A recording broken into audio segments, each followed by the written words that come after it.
मैं श्री गुरवे नमः।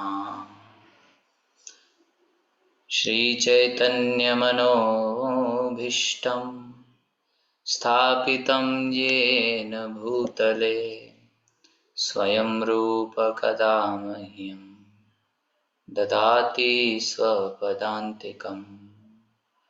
वन्देऽहं श्रीगुरोः श्रीयुतपदकमलं श्रीगुरून् वैष्णवांश्च श्रीरूपं साग्रजातं सहगण रघुनाथान्वितं तं सजीवं साद्वैतं सावधूतं परिजनसहितं कृष्णचैतन्यदेवं श्रीराधाकृष्णपादान् सहगण ललिता श्रीविशाखान्वितांश्च। हे कृष्ण करुणा सिन्धो दीनबन्धो जगत्पते गोपेश गोपिकान्त राधाकान्त नमोस्तुते। तप्त कांचन गौरांगी राधे वृंदावनेश्वरी वृषभानुसुते देवी प्रणमामि हरिप्रिये। वाञ्छाकल्पतरुभ्यश्च कृपा सिन्धुभ्य एव च पतितानां पावनेभ्यो वैष्णवेभ्यो नमो नमः। जय श्री कृष्ण चैतन्य प्रभु नित्यानंद श्री अद्वैत गदाधर श्रीवासादि गौर भक्त वृंद। हरे कृष्णा कृष्णा कृष्णा हरे हरे, हरे राम राम राम हरे हरे। हरे कृष्णा। तो आप सभी भक्तों का श्रीमद् भागवतम कक्षा में स्वागत है। तो अभी कार्तिक का महीना प्रारंभ हो चुका है और इस कार्तिक के मंथ में आप सभी भक्त लोग रेगुलर प्रभुपाद लेक्चर और श्रीमद् भागवतम कक्षा सुन रहे हैं, तो इससे अवश्य ही भगवान बहुत प्रसन्न होंगे, क्योंकि ये भी एक हैबिट है। रेगुलर क्लास में आने से आपकी हैबिट बन गई। काफी सारे भक्तों का आपका रेगुलर प्रभुपाद हियरिंग और श्रीमद् भागवतम इसका एक प्रकार से आदत बनता जा रहा है। और मुझे पूरा विश्वास है कि ये आपकी आदत अगर किसी दिन हम मिस करेंगे क्लास, मान लीजिए, तो आपको एक अंदर से क्रेविंग भी होगी कि आज क्लास होती तो अच्छा रहता,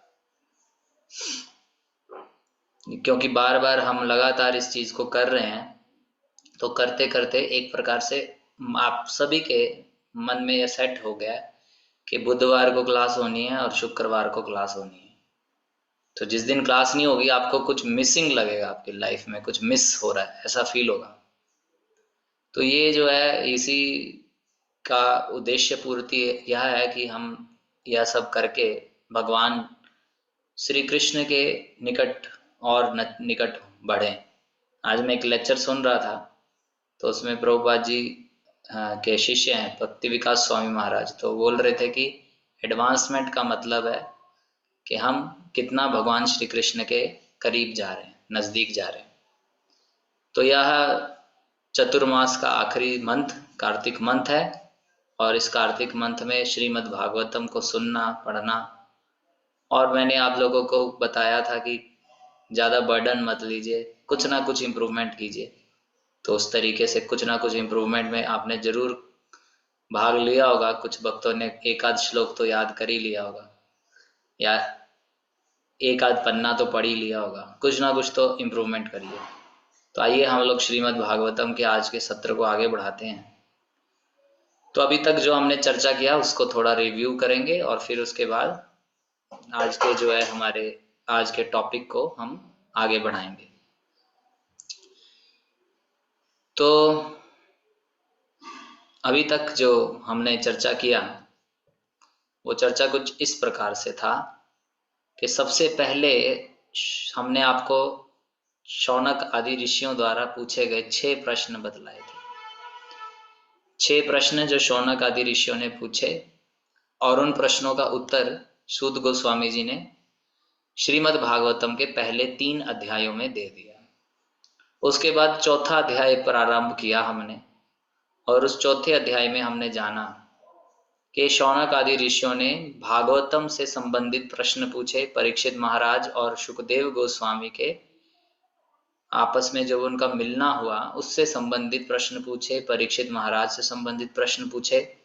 और जो प्रश्न पूछा था चौथे अध्याय की शुरुआत में कि श्रीमद् भागवतम की रचना कहाँ हुई, किस युग में हुई, किस उद्देश्य से हुई और किसकी प्रेरणा से हुई। तो इस प्रश्न में कुछ भाग को तो हम कवर कर लिए थे कि भागवतम की रचना जो है बद्रिकाश्रम सरस्वती नदी के तट पर श्रील व्यास देव जी ने कलयुग के भावी लक्षणों को देखते हुए समस्त वेदों को विभाजन किया। समस्त वेदों को जो है उन्होंने विभाजन किया। वेद पहले एक ही होता था, उसके 4 भाग बने, फिर उसके बाद महाभारत पुराण इत्यादि लिखा। लेकिन इतना सब कुछ लिखने के बावजूद भी ये जो है अपने व्यासदेव असंतुष्ट थे। सब कुछ इन्होंने वेद की सारे ज्ञान को इन्होंने कंपाइल कर दिया, लेकिन फिर भी इनके हृदय में एक प्रकार की असंतुष्टि थी। इन्हें लग रहा था कि कुछ कमी रह गई। हालांकि इन्होंने अपने आप को ऑब्जर्व किया, अपने आप को कंटेम्पलेट किया, अपने आप को अंतःकरण में मनन किया कि कहाँ पे कमी रह गई है। तो इन्होंने देखा कि हर चीज, मतलब इन्होंने सब प्रकार की तपस्याएं, सब प्रकार के कार्य, हर चीज कवर कर लिया, लेकिन फिर भी इन्हें ऐसा महसूस हो रहा था कि कुछ मिसिंग है, कोई चीज मिस हो रही है। तो वो जब इस प्रकार से कंटेम्पलेट कर रहे थे कि क्या मिस है, मैंने सारा कुछ लिख दिया फिर भी ऐसा क्या रह गया है जो मिसिंग है। तो जब ये इतना सोच रहे थे उसी समय नारद जी वहां पे आते हैं। यहां से देखिए भागवतम एक अलग मोड़ ले लेगा। तो यहां से आप हम सबको ध्यान से सुनना है। यहां से नारद जी नारद कैसे बने, ये चर्चा अब स्टार्ट हो जानी है कि श्री नारद जी किस प्रकार नारद मुनि बने। क्या ऐसा उन्होंने किया कि उनको भगवान के, मतलब ऐसे वो पार्षद बन गए कि एक तो इमोर्टल है, मतलब कभी उन ऐसा नहीं उनका शरीर हमारे जैसे नाश होता है। लेकिन नारद जी की जो ख्याति है, प्राय अधिकतर टेलीविजन में नारद जी को अच्छे तरीके से रिप्रेजेंट नहीं करते। नारद जी को जो है अच्छे तरीके से रिप्रेजेंट नहीं किया जाता। नारद जी को प्राय अधिकतर ऐसा माना जाता है कि ये नारद जी जो है सब घपलेबाजी करते हैं। नारद जी जो हैं यही वो करते हैं, मतलब फूट डालते हैं। इसलिए नारद जी को अच्छे से रिप्रेजेंट नहीं किया गया, और जोकर टाइप का दिखाते हैं नारद जी। ऐसा दिखाते कि ये बहुत बुद्धिमान नहीं है, जो मतलब बहुत चीप कर देते हैं नारद जी का जगह है, चीप कर देते हैं, एकदम बेकार करके रख देते हैं। पहले हम लोग भी इसी प्रकार से जब टेलीविजन देखते थे तो टेलीविजन में क्या होता था, नारद जी को ऐसा दिखाया जाता था। नारद जी को बिल्कुल एकदम बेकार, मतलब ऐसा दिखाया जाता था कि मजाकिया है और ऐसा है। तो एक पिक्चर बन गई, एक हमारे मन में भी नारद जी के प्रति हर किसी के मन में ऐसा सेट हो जाता है। लेकिन नारद जी कैसे बने, अब वो आने वाला है। जो टीवी वाले हैं उनको तो नहीं पता, लेकिन जब वो देखेंगे तो उन्हें पता चलेगा, पढ़ेंगे तो पता चलेगा कि नारद जी ऐसे ही नहीं बन गए। तो नारद जी वहां पे आते हैं और नारद जी पूछते हैं व्यासदेव जी से कि आप क्या हो गया, आप, ये 5वां चैप्टर शुरू हो जाता है जो कि कल पहले हमने पढ़ लिया। तो नारद जी पूछते हैं व्यासदेव जी, क्या क्या हो गया, आप असंतुष्ट लग रहे हैं। आपने सारी चीजें बड़ी अच्छे से नोट डाउन करी, सब कुछ अच्छा से लिखा आपने, आपकी स्टडी बड़ी कंप्लीट है, और महाभारत एकदम बढ़िया लिखा आपने। और ऐसा भी नहीं कह सकते कि आपके अंदर कोई ज्ञान की कमी है इसलिए आप असंतुष्ट हो। ऐसा भी नहीं कह सकते कि आपके पास अनुभव या अनुभूति की कमी है तो आप असंतुष्ट हो। ऐसा क्या है कि आप थोड़े से असंतुष्ट लग रहे हो। तो व्यास देव जी फिर नारद जी से रिक्वेस्ट करते हैं कि भाई मेरे को तो समझ नहीं आ रहा, आप बताइए कि क्यों असंतुष्ट हूँ। आप जो भी बोल रहे हैं बिल्कुल सही है, इसलिए मैं आपको पूछता हूँ कि मेरी हर प्रकार की योग्यता होने के बावजूद भी मैं असंतुष्टि क्यों फील कर रहा हूँ। आप पूर्ण ज्ञान से पूरित हैं और ब्रह्मा जी के पुत्र हैं, आप मेरे को कारण बताइए मेरे असंतुष्ट होने का। आप बहुत मिस्टीरियस हैं, मतलब आप हर प्रकार के रहस्य को जानते हैं, आप परम भगवान के पूजा करने वाले हैं, आप उन भगवान की पूजा करने वाले हैं जो समस्त जगतों के नियंता हैं। आप सूर्य के समान हैं जो कहीं पे भी ट्रेवल कर रहे हैं। आप वायु के समान हैं जो कहीं पे भी प्रवेश कर जाते हैं। इसलिए हे नारद जी, आप मेरे को बतलाइए। तो नारद जी फिर आगे बताते हैं कि दो कारण है आपके असंतुष्ट होने का। पहला कारण उन्होंने बताया कि आपने जो है भगवान की महिमा अच्छे से नहीं गाई। ये कारण बताया पहला। तो कि आपने बहुत सारा शास्त्र लिखा, सब कुछ लिखा, लेकिन आपने जो है भगवान की महिमा को उतने बेस्ट तरीके से एक्सप्लेन नहीं किया। भगवान की महिमा की कहीं कमी रह रही है। और दूसरा कारण उन्होंने बताया कि आपने धर्म अर्थ काम मोक्ष को तो बहुत प्रधानता दे दी, लेकिन भक्ति को उतनी प्रधानता नहीं दी, इसलिए जो है आपके हृदय में थोड़ी असंतुष्टि है। तो फिर लास्ट के जो सेशन हुआ था हमारा, उसमें हमने चर्चा करी थी कि दो प्रकार के लिटरेचर्स होते हैं। एक लिटरेचर होते हैं मेटीरियलिस्टिक लिटरेचर्स। मेटीरियलिस्टिक लिटरेचर्स मतलब सांसारिक लिटरेचर जिनमें कोई भी भगवान की ग्लोरीज नहीं गाई गई, जैसे मैगजीन वगैरह, सांसारिक मैगजीन, ये सब जो है ऐसा चीजें हैं जो कि सांसारिक इंद्रिय तृप्ति से भरा हुआ है। तो ये इंद्रिय तृप्ति से भरा हुआ है।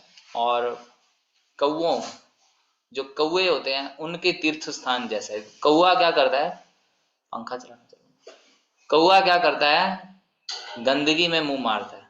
तो उसी प्रकार से जो भी व्यक्ति चाहे बहुत पढ़ा लिखा व्यक्ति है, लेकिन अगर इंद्रिय तृप्ति में रुचि ले रहा है, तो उसके जो पढ़ने वाली मटेरियल है, किताबें पढ़ता है, न्यूज़पेपर पढ़ता है, उसी तरीके से है जैसे कौए गंद में जाते हैं।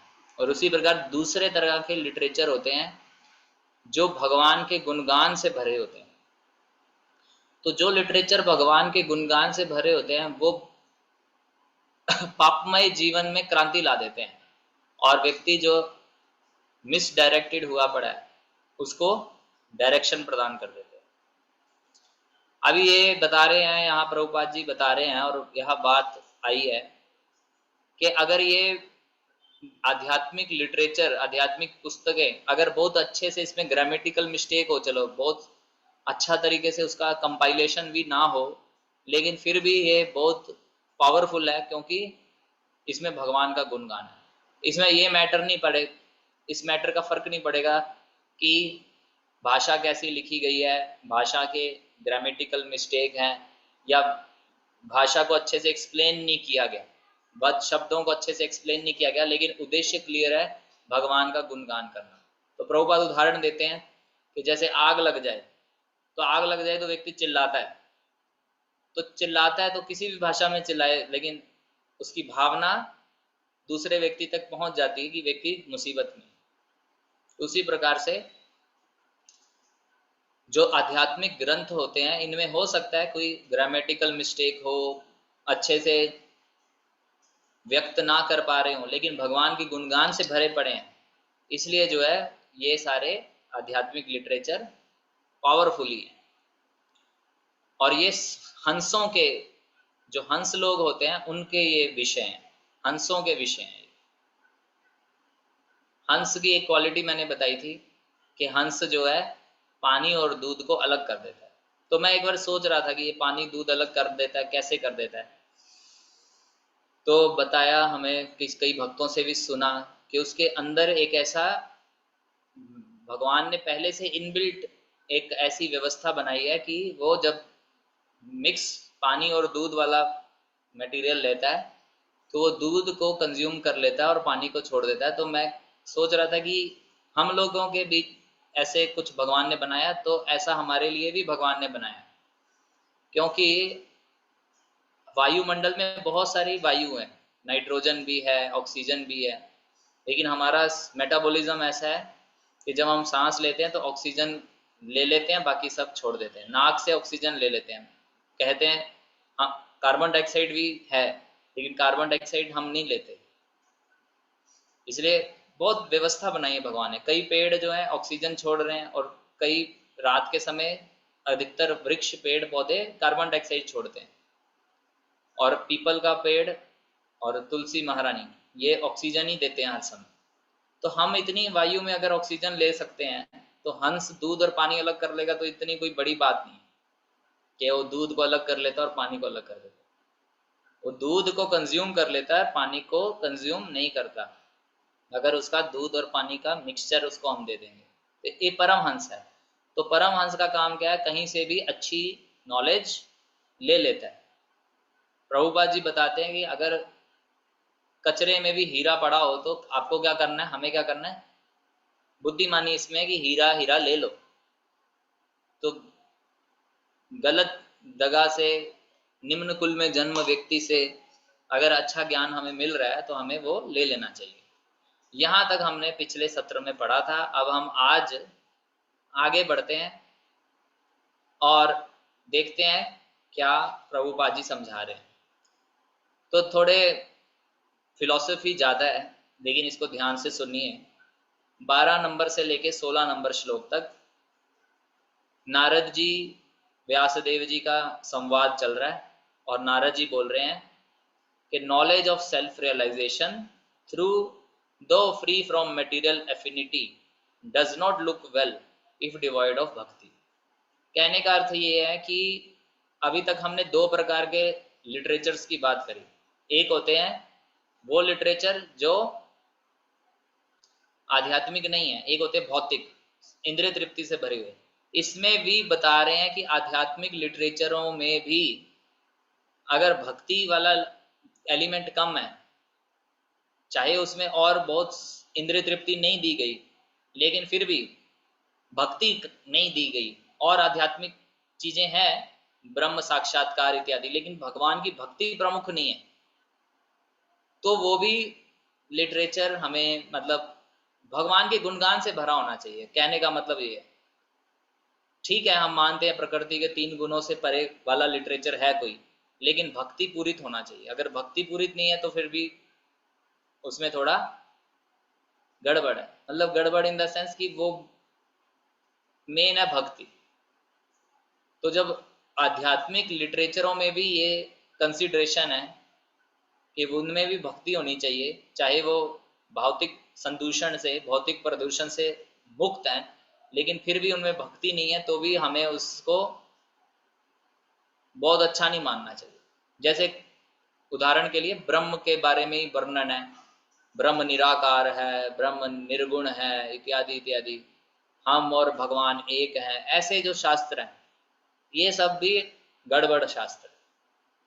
मतलब कहने का जो चीज भी है भक्ति के निर्देशन में, भक्ति के दिशा में होनी चाहिए। तो फिर नारद जी बोलते हैं कि आपने जो कुछ भी इच्छा करी उसको बढ़िया से एक्सप्लेन किया, लेकिन आपने जो है वो सारी चीजें वर्णन कर दी जो केवल इस संसार के लोगों के मन को एजिटेट ही कर देगी, बट अच्छे तरीके से कर देगी। जैसे कि इंद्रिय तृप्ति, दो प्रकार के मार्ग होते हैं, एक होता है प्रवृत्ति मार्ग, एक होता है निवृत्ति मार्ग।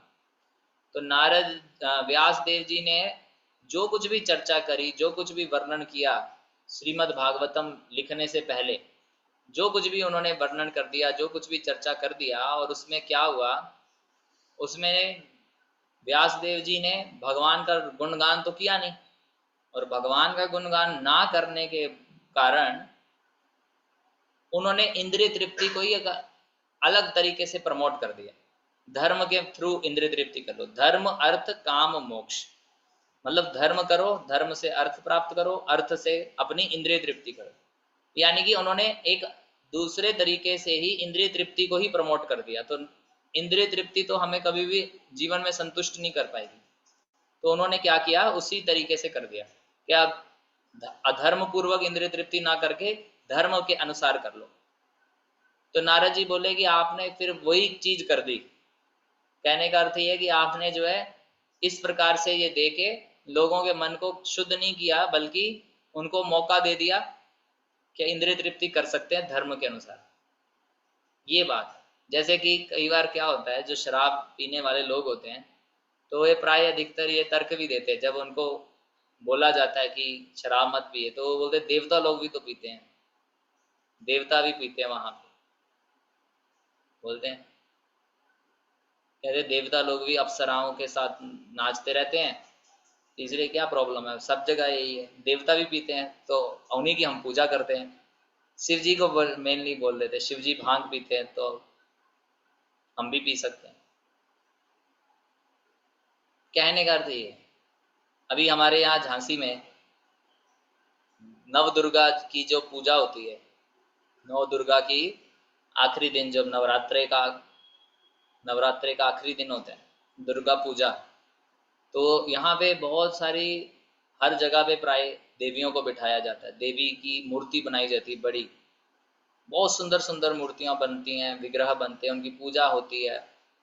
और यहाँ पे एक फेमस जगह है, और वहाँ पे दुर्गा जी की, माँ काली की बड़ी मूर्ति बनती है, और फिर बड़ा रैली या क्या बोलते हैं उसको, बड़ा समूह निकलता है, और उसमें कह लो हजारों की संख्या में बकरे कटते हैं, देवी के सामने काटते रहते हैं, और पागल हुए रहते हैं लोग, और बकरे काटते हैं, फिर उसके बाद क्या करते हैं, बना के खाते हैं उसको, सब, इतना बकरा फ्री में मिल गया, खाएंगे ही और क्या करेंगे, तो जितने खाने वाले होते हैं सब उस रैली में आ जाते हैं। और उनसे अगर पूछें कि आप ये क्यों कर रहे हैं, तो बोलते हैं कि अगर ये काटेंगे नहीं तो देवी की मूर्ति भारी रहती है और हमसे मूव नहीं कर पाएंगे उसको, इसलिए देवी की मूर्ति को हल्का करने के लिए देवी के सामने बकरे काटने पड़ते हैं। ये उनका फिलॉसफी है।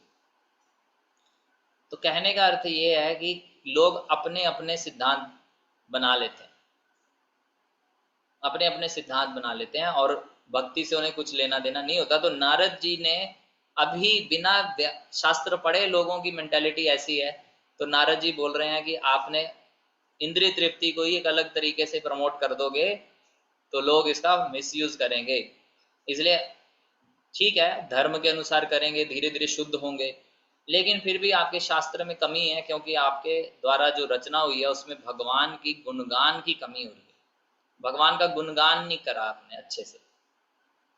बोल रहे हैं you have encourage the natural enjoying tendency of the people by your instruction, कि लोगों में प्राय और है ही उनके अंदर एंजॉइंग करने की टेंडेंसी, तो आपने केवल उसको जो है और एनकरेज कर दिया और प्रोत्साहन दे दिया कि भी अब इंद्रिय तृप्ति कर लो तो धर्म के अनुसार कर लो, तो फिर लोग क्या करेंगे, they will accept such activities in the name of religion, धर्म के नाम पे स्वीकार कर लेंगे, और नीति नियम वैसे कोई नहीं पालन करेंगे, बस बोलेंगे कि हाँ हाँ हम लोग तो धर्म में ऐसे ही तो लिखा है, व्यासदेव जी ने लिखा है, क्योंकि कई जगह पे मांस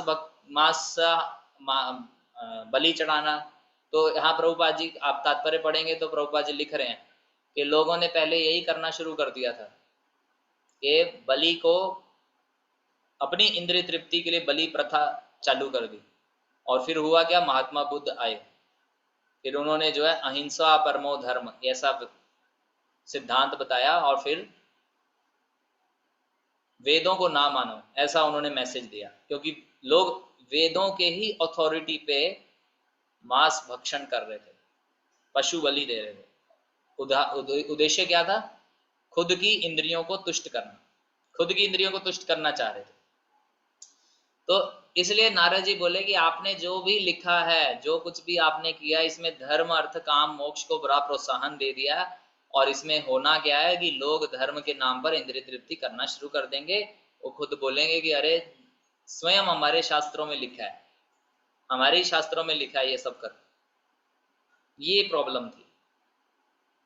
जैसे मुसलमान लोग हैं, वो अभी कुरान के पीछे वो इतना वो रहते हैं कि हमें, उनको पूरा एकदम प्रोग्राम्ड कर दिया गया है कि जिहादी काफिरों को मारो तो हमें जन्नत में 72 नूरें मिलेंगी, इतना मतलब। तो एक उनकी मुसलमान औरत ने प्रश्न कर दिया, बोले कि पुरुषों को तो वहां भाई बहुत सारी वैरायटी मिल रही है, हमें क्या मिलेगा? हम कुरान पढ़ रहेंगी, हम सारा जीवन बुर्का पहन के घूमती रहती हैं, हमें क्या मिलेगा उधर? तो फिर उनके लिए कोई आंसर ही नहीं है। मतलब प्रभु लोग, पुरुष जो है हत्याएं करते रहे, उनको वहां 72 हूरें मिल जाएंगी और वो वहां पे एंजॉय करेंगे। तो औरत को क्या मिलेगा? तो बोले कि तुम अगर सही से पालन करोगी तो तुम्हें वहां पे रानी बना देंगे, हूरों की रानी बना देंगे। ऐसा बोलते हैं कि जो 72 हूरें होंगी उनकी तुम रानी बनोगी। तो मतलब बेवकूफी काम करते हैं। एक बार मैं बाइबल पढ़ रहा था तो बाइबल में बहुत जगह पे वर्णन है कि मांसाहार नहीं करना। एक जगह वर्णन है साफ साफ कि आपको वो भोजन नहीं खाना जिसपे रक्त लगाओ, लेकिन फिर भी चर्चों में प्रसाद बंटता है मांस का, हर संडे मांस खाते हैं। और उनका उनसे पूछा एक बार, मेरे एक रिलेटिव हैं तो जो कन्वर्ट हो गए, हिंदुइज्म से क्रिश्चियनिटी में चले गए, तो वो कन्वर्ट हो गए। तो जब हम उनसे बात करते तो वो बोलते कि पेट भर जाए वो धर्म है। तो किसी का पेट भरना धर्म है तो मांस खा लो, मांस से पेट भर रहा है ये हमारा धर्म है। तो जब हम बोले कि भाई पेट तो वनस्पति शाक और दूध सब्जी दाल रोटी से भी भरता है, तो बोले आप भी तो हत्या करते हो, पेड़ पौधे काटते हो, वो भी तो हत्या है। लेकिन वो ये नहीं जानते कि जब हम फसल काटते हैं तो फसल नहीं काटेंगे तो वो सड़ जाएगी, वो अपनी परिपक्व अवस्था में हम काट देते हैं। और फसल जब कटती है तो उत्सव मनाए जाते हैं, लेकिन मांस कटता है यंग अवस्था में, और उसको देख के भीभत्स एकदम हृदय कांप उठता है। उसको बच्चों को दिखाने नहीं लेके जाते कि चलो आप फेस्टिवल मनाएं, वहां बकरे कटें, वहां से उनको छुपाया जाता है। पेरेंट्स बोलते कि नहीं नहीं तुम ना देखो। लेकिन फसल कटती है तो उत्सव मनाए जाते हैं, सेलिब्रेशन होती हैं, लोह वैशाखी इत्यादि इत्यादि फेस्टिवल मनाए जाते हैं। और फिर और भी बहुत सारी चीजें हैं, हमारे दांत, वो लोग बोलते हैं आप हमारे दांत जो है इसी तरीके से बनाए गए हैं कि हम मांस खा सके, हमारे तीखे दांत हैं। तो तीखे दांत केवल 4 है, उसके बल पे हम मांस खा लेंगे? पशुओं के सारे दांत तीखे होते हैं, तब वो मांस को कच्चा खा सकता है। और डाइजेस्टिव सिस्टम, हमारा डाइजेस्टिव सिस्टम कच्चे मांस मांस को पचाने के लिए नहीं है। हम मैदा तो पचा नहीं पाते, मैदा तो हमारी आंतड़ियों में फंस जाता है, मांस कहाँ से खाएंगे? अधिक मैदा खाने वाली एक लड़की थी, अखबार में बहुत पहले न्यूज आई थी, वो डेली पार्ले जी बिस्कुट खाती थी, डेली। तो डेली पार्ले जी बिस्कुट खाने से क्या हुआ, उसकी आंतों में फंस गया, क्योंकि बिस्किट बनता है मैदे से। बिस्कुट किससे बनता है? मैदे से बनता है। और जो ज्यादा मैदा खाते हैं उनका डाइजेस्टिव सिस्टम खराब हो जाता है, उनका जो है डाइजेस्टिव सिस्टम वीक पड़ जाता है, क्योंकि मैदा पचता नहीं है और उनको जो है शरीर में बहुत सारी प्रॉब्लम होती है। इसलिए जब से हमने ये जानकारी प्राप्त करी तो मैदा हम अवॉइड कर दिए। 56 भोग किसके बनते हैं? मैदे के बनते हैं। अभी हमें 56 भोग अच्छा लगता है। हमारे पिताजी का भी बर्थडे था कुछ दिन पहले, तो केक हमने काटना था, तो हमने स्पेशल केक बनवाया आटे का, और उसमें वाइट शुगर ना यूज करके खजूर यूज किया। तो उसमें sweetness, natural sweetness plus healthy to eat. कितने भक्त लोग चाहते हैं कि एक ऐसा सेमिनार करें जिसमें हम हैबिट्स बताएं हेल्दी फूड की। अगर आप लोग ये चाहते हैं तो एक सेशन हम करेंगे, आप चैट बॉक्स पे रेडी लिख के बोल सकते हैं, यस या रेडी, जिसमें हम आपको बताएंगे कि क्या नहीं खाना और क्यों नहीं खाना है, ये भी बताएंगे क्यों नहीं खाना। तो हेल्दी, तो ये सारी बातें कहाँ से निकल के आई कि व्यास देव जी ने जो रचना कर दी, उस रचना में इंद्रिय तृप्ति को ही प्रमोट कर दिया। लोग धर्म के नाम पे इंद्रिय तृप्ति करेंगे, बोलेंगे हमारे ही शास्त्रों में लिखा है ये करना चाहिए, तो इसी उसे उसे करना शुरू कर देंगे, उसको करना शुरू कर देंगे। एक सज्जन व्यक्ति हैं, उनको मैं जानता हूँ, वो शराब पीते थे, अभी पता नहीं पीते कि नहीं। तो जब हम मिलते थे तो हम उनको सिखाते थे, बताते थे कि भी शराब मत पीजिए। तो वो तर्क देते थे, कह रहे कि मेरे दांत कभी खराब नहीं होंगे क्योंकि मैं शराब पीता हूँ तो सारे कीड़े मर जाते हैं, जो ही दांतों में कीड़े वीड़े लगेंगे वो मेरी शराब से मर जाएंगे। लेकिन हुआ क्या कि उनके दांत, उनकी जो आखिरी दांत होते हैं जिसको दाढ़ बोलते हैं, वो सबसे पहले निकली उनके परिवार में। उनकी पत्नी की बाद में निकली, तो पत्नी हंसती थी बाद में कि भी ये बोलते थे कि शराब पी के इनके कीड़े नहीं लगेंगे, लेकिन कीड़े इनके ही सबसे पहले लगे। तो कहने का उद्देश्य अपना ये है कि व्यासदेव जी को नारद जी ने बोला कि आपने इंद्रिय तृप्ति को ही प्रमोट कर दिया है, और इसलिए लोग इंद्रिय तृप्ति करेंगे धर्म के नाम पे।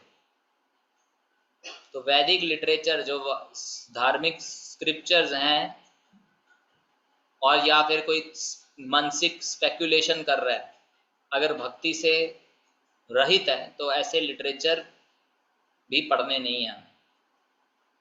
और फिर सकाम कर्मियों की तो बात ही क्या करें, सकाम कर्मी तो केवल इंद्रिय तृप्ति के लिए जीते हैं, और जो इंद्रिय तृप्ति के लिए जीता है, यहाँ पे मैंने मार्क किया है, it becomes N acute source of trouble. दुख का कारण है इंद्रिय तृप्ति, ये बात जान लेनी। हमारे सारे दुखों का कारण का मूल कारण भी इंद्रिय तृप्ति है, भोग करने की इच्छा। और अगर हम भोगों में ही लगे रहेंगे तो हमें दुख ही मिलेगा।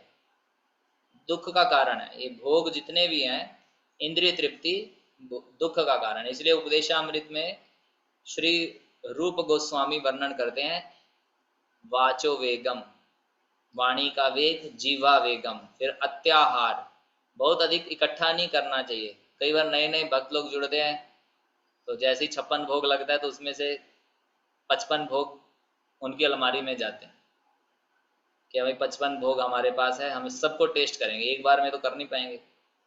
लेकिन अत्याहार, संग्रह नहीं करना चाहिए, और अधिक आवश्यकता से नहीं ग्रहण। ये चीजें हमें, ये कार्तिक में हमें प्रैक्टिस कर सकते हैं।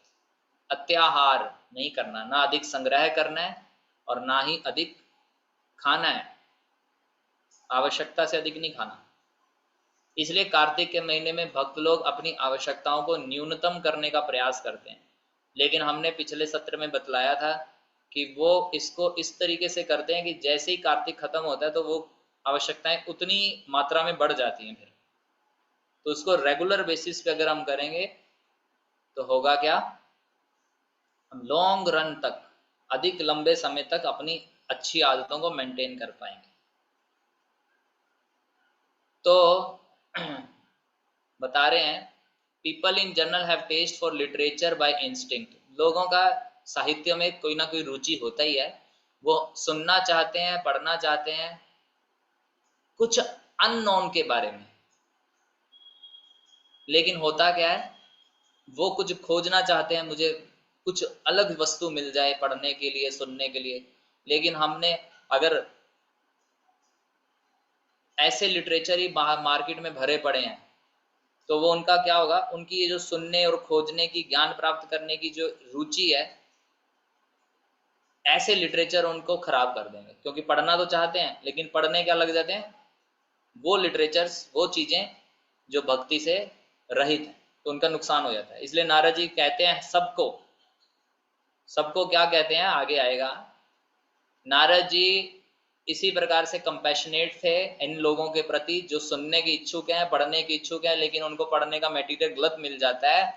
तो नारद जी व्यासदेव जी को कहते हैं, ऐसा दिव्य ग्रंथ की रचना करो जो केवल आकर्षित ही ना हो लेकिन पढ़ने से मुक्ति भी प्रदान करे।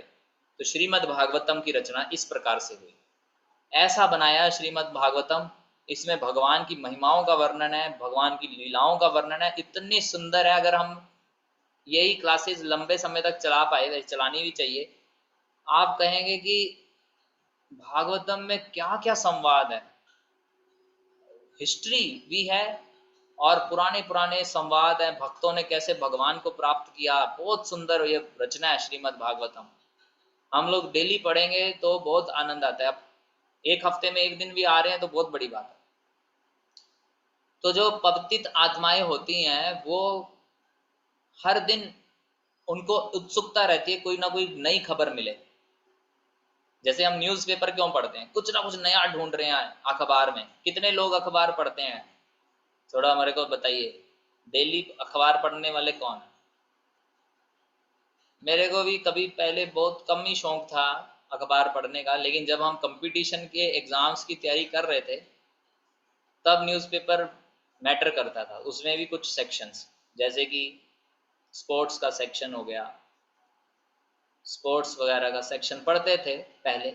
अभी नहीं पढ़ते न्यूज़पेपर, लेकिन पढ़ने का उद्देश्य क्या रहता था, कुछ नया खोजना।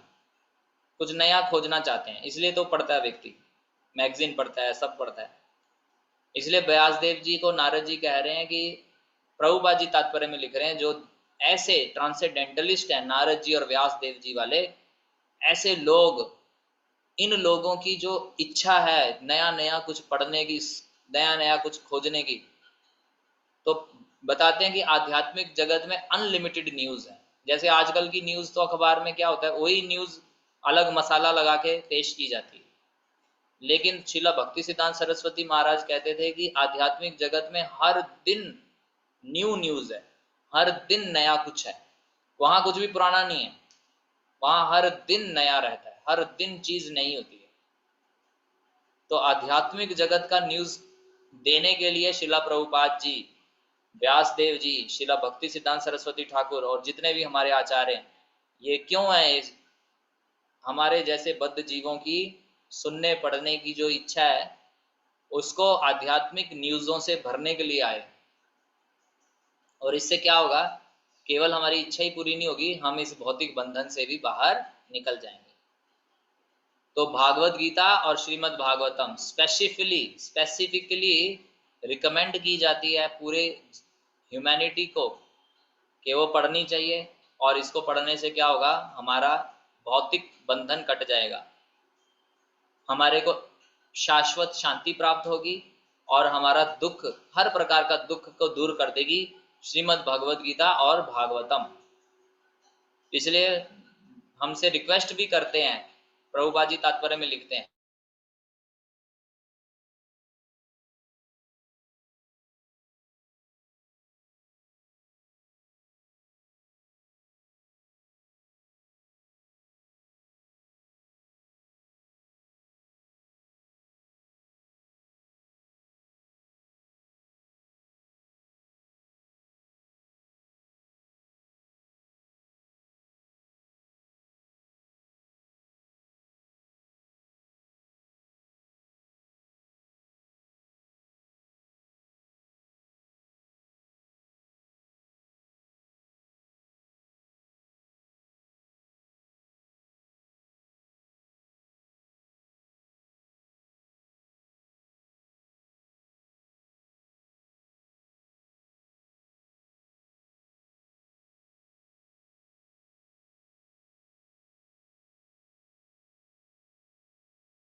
हरे कृष्णा। तो नारद जी व्यासदेव जी को बोले कि आपने थोड़ा कॉम्प्रोमाइज किया चीजों के साथ, चीजें एज इट इज प्रेजेंट नहीं करी। महाभारत में भगवत गीता भी वर्णित है, और भगवत गीता के निर्देशों का पालन करने में अल्टीमेटली हमें सर्वधर्मान परित्यज्य करना है। लेकिन जो भौतिकवादी लोग हैं वो अर्थशास्त्र राजनीति में रुचि लेते हैं। तो व्यासदेव जी ने सोचा कि भाई, मतलब उन्होंने ना भगवत गीता और भगवान की महिमा को कम कर दिया। उन्होंने सोचा कि जैसे कई बार हम प्रचार करते हैं तो कई बार लोगों को सोचते हैं ना कि अरे यार थोड़ा कॉम्प्रोमाइज कर लो, चलो ये बोल रहे हैं कि ये मेरे से नहीं होगा नियम पालन, तो चलो ठीक है आप थोड़े इसको छोड़ दो। हालांकि हम प्रभुपाद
हरे कृष्ण। तो बीच में इंटरनेट डिस्कनेक्ट हुआ। तो मैं यहाँ था कि नारद जी बोल रहे हैं व्यास देव जी को कि आपने कॉम्प्रोमाइज मत करिए, आप भक्ति को भी, मतलब भक्ति ही प्रमुख है, उसको एक्सप्लेन कीजिए अच्छे से। तो व्यास देव जी ने क्या किया था, बहुत सारे चीजें वर्णन कर दी, देवताओं का पूजा, कर्म, ज्ञान, बहुत कुछ दे दिया, लेकिन भक्ति कहीं ना कहीं छुप गई। और इससे क्या होगा, इतनी सारी कंफ्यूजन क्रिएट हो जाएगी कि लोग समझ ही नहीं पाएंगे कि जीवन का उद्देश्य क्या है। इसलिए नारद जी बोले कि आप थोड़ा सा बदलिए, चीजें जो आपने लिखी हैं अच्छी हैं, लेकिन थोड़ा सा बदलाव करिए।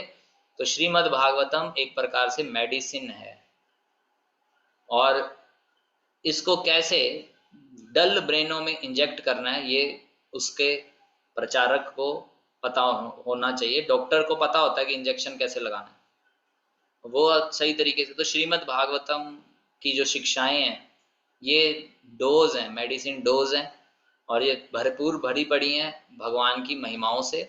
और इस डोज को अगर कोई व्यक्ति सही से लेगा तो क्या होगा, उसका भौतिक संदूषण, प्रदूषण हट जाएगा। वो बीमारी जो है हमारे को, इस भौतिक जगत में भोग करने की जो बीमारी लगी पड़ी है, वो बीमारी दूर होगी।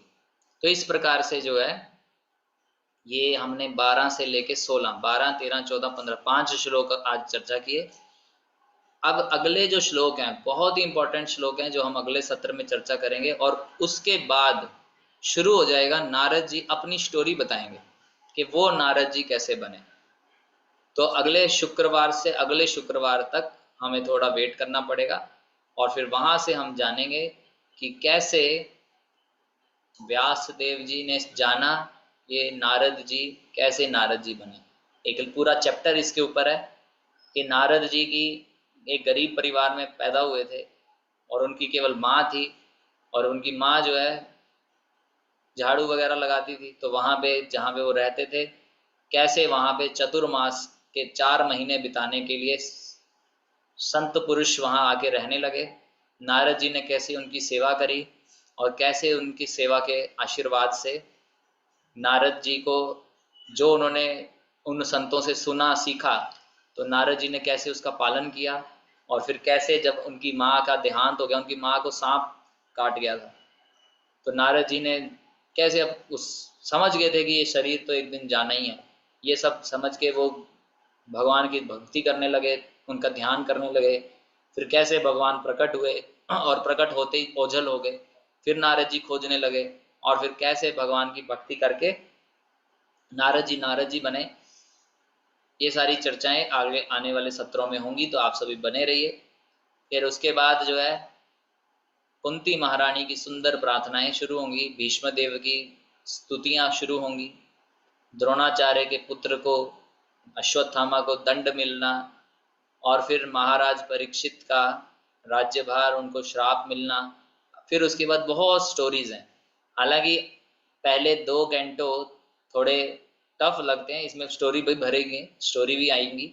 दूसरा कैंटो जब शुरू होगा तो उसमें फिर से थोड़ा बहुत लगेगा आपको कि ब्रह्मांड की रचना, ये सब वो हम आपको तरीके से समझा देंगे, ब्रह्मांड की संरचना। फिर उसमें और कथाएं कहानियां, भगवान चित्रकेतु और शिव जी के संवाद, बहुत सारा कुछ है। पूरी भागवतम हमें लगेगा लगभग, अगर जिस तरीके से हम रेगुलर क्लास करते रहे, तो कई साल लगेंगे हमें श्रीमद् भागवतम को संपन्न करने में। तो आप लगे रहिए, हम भी लगे रहेंगे। हरे कृष्ण।